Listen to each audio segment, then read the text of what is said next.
So that thought in mind, Uncle Craig, you want to come up and share? Do you want a microphone or? No, I think enough. Can y'all hear me? All right, before I get started, I want to let y'all know I'm a nervous wreck. I've been up since about 5:30 this morning. I've told myself 1,800 times I'm not going to do this. I've talked to myself. I said, there's nobody in this room. I mean, I do this a lot. I do it every 3 weeks, and I do it. And I cry a lot, y'all. I do it about every 3 weeks over at Henry County Jail, and it is a different group of people. I've talked to a bunch of inmates when I do it, and I walk in there, and something about this place just humbles me, and I can't be as strong as I usually am. And I was sitting over there, and before church started, and Roger come over there. And he had no idea that I was struggling to come up here and talk to you guys this morning. And he walked over there, and all of a sudden he just started telling me about the day he gave his life to Christ, and how the preacher, he sat down and the preacher told him, Roger's going to be the one talking today. And he said, no, I'm not. And all of a sudden he called himself, got up and started doing it. And it was just weird how God does stuff like that. And how I was sitting there, I done told Brandy, I don't know how I'm going to do this, but I'm going to start crying. And there's nobody in this room going to need to hear what I've got to say. But there's somebody in this room that needs to hear what I'm about to tell you. I get emotional. I'm 42 years old. I'll be 42 in March. And I'm a lifelong drug addict, okay? All my life, since I learned how to take a drug, I've been addicted to them. And, well, I started out an alcoholic. I was an alcoholic. And I started drinking at an early age. I started drinking at 14 years old. I stole some moonshine out of my grandfather's basement. And that's how I learned, how I got that feeling of a bent mind, something different. And I loved it. I loved not being a normal person. I loved having something in my body that changed what the real world was all about. So, and like I said, at 14, well, at 20 years old, I had a really bad car accident. Hit a country on 16 highway running 110 miles an hour. I wasn't supposed to live. I pretty much, they said I was going to die. Told my mom, told Brandy, but I didn't die. And I made it. And at that time, it wasn't because of God. It was because I was Superman. I thought I thought that Craig Timmons was just super, that he could live through anything, and it was okay. I lived through that, so let's start drinking again. So I continued to keep on recklessly doing everything in life that I'd done up to that point. And I kept on. And I believe I was 27 years old. For 7 more years I kept on, and then I was in a strip club in Atlanta. I left the strip club, coming down 675 South, and I ran off into the median 675. I was very, very drunk. I flipped 6 times. I was thrown out of the vehicle. The car rolled on top of me, broke almost every bone up in my upper body, busted both lungs. It's 2 o'clock in the morning. I don't know if y'all have ever been to 675, but it's a big old median in the middle, and there's nobody on that highway. And just luckily, there was a trailer driver behind me that seen it. And I still to this day don't know how they came from Southern Regional Hospital. An ambulance came to get me. And they got there. I didn't have any lungs to breathe with out of that median. But they got to me. They got me to that hospital. And I kept on living. I spent 27 days. 27 days in there. I was in a coma. And the last rites was read that time, and I was really messed up. I took my spleen out.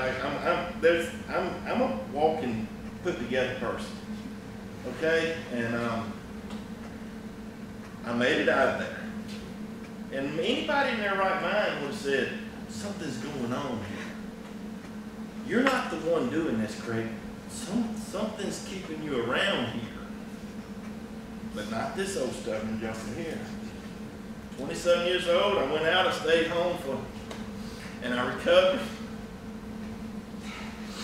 And I kept telling myself, no, buddy, well, I'm in jail, I cuss, y'all.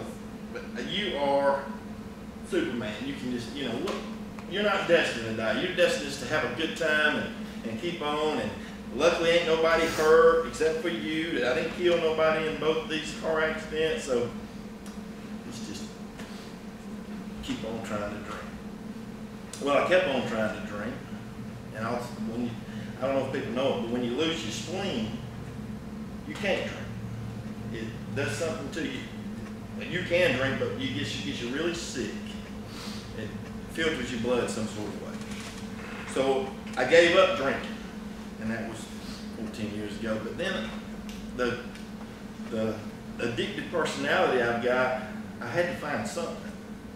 So I was beat up, y'all. I mean, if you take an X-ray of me, any doctor in the world will prescribe me any pill they want to prescribe. So then came the pills. No more, I couldn't drink no more, so I started taking pills. And that was my excuse. I had a self-made ticket to be an addict from now on because any doctor in this world was going to help me be one. So I was, they said I was bipolar, I need 4 Lortabs a day, fill me with Xanax every day, and he's going to be a normal person. No, you're not normal. I took those pills. I got addicted to those pills really, really, really bad. Xanax. Xanax took hold of me. I mean, I know people see people, the crack addicts and different things like that, and I never could understand that. How that person's so addicted. Until all of a sudden, I found myself that addicted. And there's one more wreck I got to tell y'all about. One evening, I had a heater core out of my truck, and my father was trying to do something good for me. He went and bought me a heater core and told me he was going to put the heater core in my truck. I done doused myself up with so many Xanax, I could hardly see, but my daddy was doing something good for me. So I jump in the truck and I go head to his house, and I had another wreck.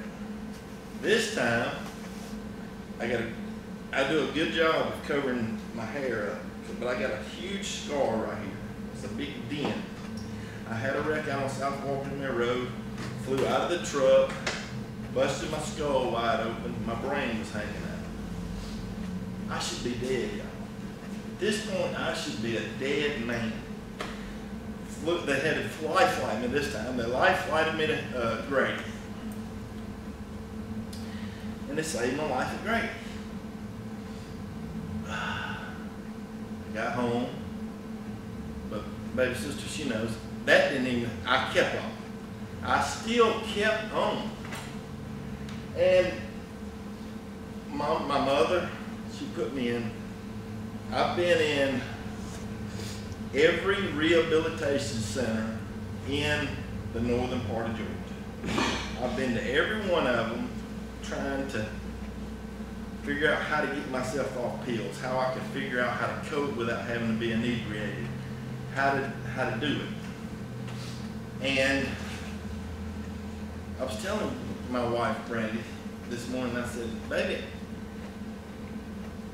I was a victim of a family that loved me too much. They really loved me too much, and I always had these little things that would keep me from seeing rock bottom.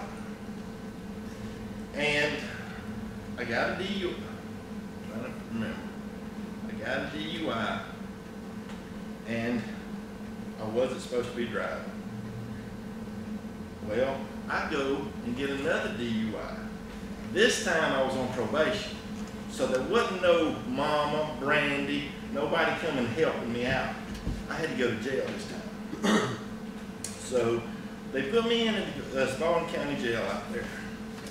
And I don't know if any, hopefully none of y'all ever had medication in you and had to get that medication out of you. And when you cold stop it, it'll almost kill you when your body's detoxing off of it. But when you're in jail, you don't get detox. You get a hard bed, and you're told to lay there. So I laid there for about a week, and I just sat there, and I thank God that I was right there. Right there. I ain't killed nobody. Ain't nobody dead. So just let me lay here, and I remember I just constantly kept saying, thank you, God, ain't nobody dead. I can figure this out. I'll get out of this. I'll figure out how to do this. But somewhere along the way, y'all, I spent 7 weeks in jail. And no rehab in this world could help me. But being alone and thinking about things and thinking about my life. I didn't have a group of people I could sit and do what I'm doing right now. I didn't have an AA meeting. I didn't have all that. All I had to do was me and God. And to think about everything that I'm telling y'all right now. Why am I sitting here right now? Why? What's the purpose? You're not Superman, Craig. God's the reason why you're here. God's the reason why you're sitting right here in this jail cell. You done had 3 of the worst, most horrific wrecks anybody could ever have, and nobody, and most people would die, wouldn't live through those wrecks. But He kept me here. He kept me here. He kept me here. And so and now's the good part I'm gonna tell you about. So when I got out of jail, I went home. I went to my mama's house. I still had a bed. I didn't have a bed. I had a couch. That I still. I forgot the most important thing too. My grandmother died. My grandmother died while I was in jail. One of the most people in this world that loved me, and one of the most people that helped me get out of trouble. I always was bound to get into, but that was the person who always would get me out of it. She died, and that was my heart and soul. And that was one of the other things while I was in jail I had to reflect on. So I got out of jail, and my mama gave me a couch to lay on. I didn't even have a bed. But I was pretty much that far from homeless. I didn't have nowhere. I didn't have nothing but that bed, a bunch of empty days, and God to think about. So I sat there on that bed, and I thank God, and then, but I done so much damage that I couldn't fix it on my own. So I was just sitting there, and, just biding my time, and all of a sudden my baby sister calls me, and she says, look, Craig, there's a mean-looking guy. There's a funny-looking fella hanging out. We work in a pawn shop. There's a funny-looking guy. He's out in the parking lot, and we're kind of scared. So do you want to come up here and start sitting with us in the morning? I said, yeah, might as well. I ain't got nothing else to do. I'm sitting on this couch. So she lives out there by where Mama lives. And every morning she'd get up and come to work and start picking me up, and I'd go up there and hang out with all these girls and make sure didn't nobody mess with nobody. And then I just started. I ain't never left. I still work there. You started putting jewelry out. Well, I started putting jewelry out. I started making fun of how feminine I felt putting jewelry out. and I can put jewelry out faster than any of them. I'm good at it. Now he has a whole side. Yeah, I got a whole side of that whole jewelry store. But along the way, even back when Scott used to be at the Holiday Inn, I'm gonna backtrack here for a minute, y'all. And Scott used to call me, and I would, on my pills and all, I would still go to that Holiday Inn on occasion and help him put the chairs out and do everything, but I always come up with an excuse why I had to go back home. I felt like I was doing my part by helping him put the chairs out, but I always had an excuse not to listen to what he had to say. I'd go home. Well, this pretty girl over here, she works at the pawn shop with us. So I decided I wanted to ask her out, and she didn't go into the church. So I told myself, I'm gonna go to church with her. So No, she said, if you're gonna date me, you have to go to church. yeah. And I said, if you hurt her, I will kill you. First, then she started talking about the yolks. Our yolks don't mix. What is she talking about? I said, it ain't a bunch of eggs. But I understand now what she's talking about. So I started going to church, y'all. But it was really cause that pretty girl. I was going to be beside her. But in along this 2 years almost now, I started listening. I started getting into it. I started understanding things. I started understanding, reflecting back to all the things that had happened to me and how it all fits into where we're at right now because of God. And and the number 13. 13 is always, I'm superstitious.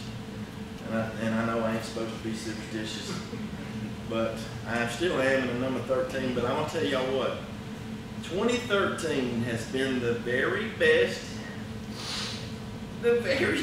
year of my life. Everything from starting January 2nd of this year, I told my sister, I cleaned the jewelry and put it out to be sold. That was certainly sitting on her finger right now. On January 2nd, it's kind of an expensive ring too, y'all. I was sitting there cleaning jewelry and I seen that ring and I went back and said, Brand, come back here. She come back there and I said, this is the ring I'm going to ask Brandy to marry me with.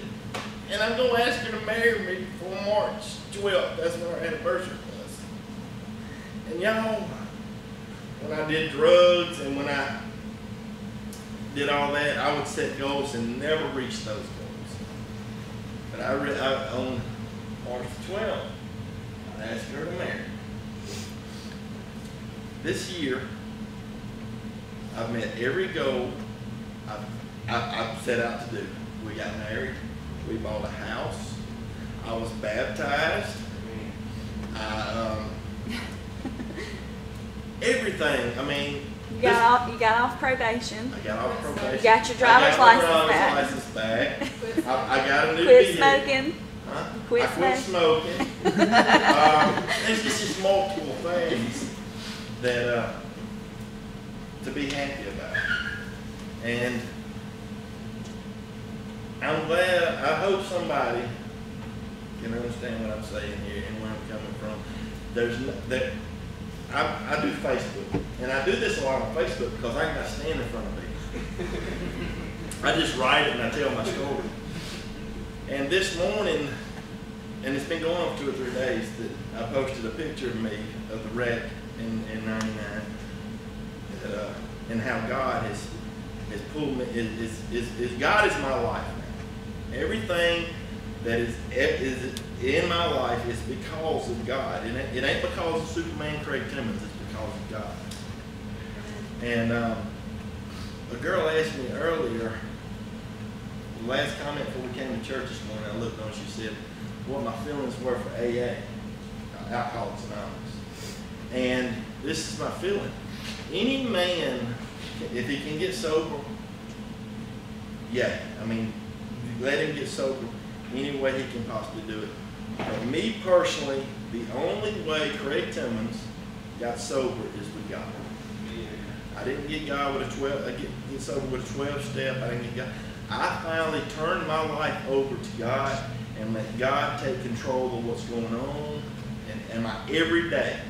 Anything that happens to me, the first person I think is God. When I pray, I don't know if y'all ever watch me, but I pray every Sunday, and I do it in I'm a meticulous man the way I pray. And I used to get carried away and ask God for things. Now, I spend about 5 minutes in my first prayer, I thank Him for everything that He's ever done for me. And then I pray for people. But I've learned that appreciate everything you have and always give the glory to God. Amen. Thank y'all for listening.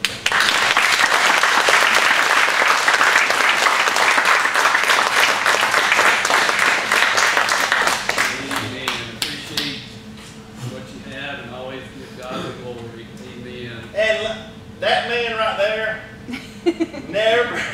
never gave up on me. And he seen me be a